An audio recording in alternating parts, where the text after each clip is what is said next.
জুলাইয়ে ছাত্র জনতার গণঅভ্যুত্থানে আলাদা শক্তি যোগান প্রবাসী বাংলাদেশিরা। স্বৈরাচার শেখ হাসিনার পতনের দাবিতে দেশের সর্বস্তরে মানুষের মতো বিদেশের মাটিতেও রাস্তায় নামেন তারা। প্রবাসীদের রেমিটেন্স না পাঠানোর ঘোষণায় দেশের অর্থনৈতিক সংকট আরও বেড়ে যায়। দুর্বল হয়ে পড়ে রিজার্ভ। দেশ চালাতে হিমশিম খান শেখ হাসিনা। বান্ডেল থাকলে প্রতি সেনমানিতে টাকা বাঁচবে। বিকাশ সেনমানি বান্ডেল কিনে জিতুন প্রতি লেনদেনে। 2024 সালের জুলাই আগস্টে স্বৈরাচার হাসিনা পতনের দাবিতে শিক্ষার্থীদের সাথে রাজপথে নামেন নানা শ্রেণী পেশার মানুষ। এক পর্যায়ে আন্দোলন নাড়া দেয় প্রবাসী বাংলাদেশিদেরকেও। শিক্ষার্থীদের উপর নির্বিচার গুলিবর্ষণ ও ইন্টারনেট বন্ধের ঘটনায় ক্ষোভ ও উদ্বেগ জানান প্রবাসীরা।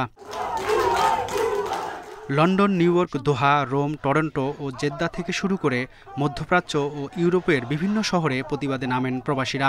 এক পর্যায়ে ঘোষণা দিয়ে বন্ধ করেন রেমিটেন্স পাঠানো, যা শেখ হাসিনা সরকারকে অর্থনৈতিক চাপে ফেলে। বিভিন্ন দেশে বাংলাদেশের দূতাবাস ও আন্তর্জাতিক সংস্থার সামনে বিক্ষোভ করেন প্রবাসীরা। সামাজিক যোগাযোগ মাধ্যমে বার্তা দেন, বুলেট নয়, সমাধান চাই। আন্দোলন করায় জেলেও যেতে হয় অনেক প্রবাসীকে। প্রবাসীদের এমন দৃঢ় অবস্থান ও অভ্যুত্থানে সক্রিয় অংশগ্রহণ দেশের আন্দোলনকারীদের মনোবল অনেক গুণ বাড়িয়ে দেয়। সবার সম্মিলিত প্রচেষ্টাতেই পালাতে বাধ্য হন শেখ হাসিনা। মেহেদী হাসান, ইন্ডিপেন্ডেন্ট নিউজ, ঢাকা।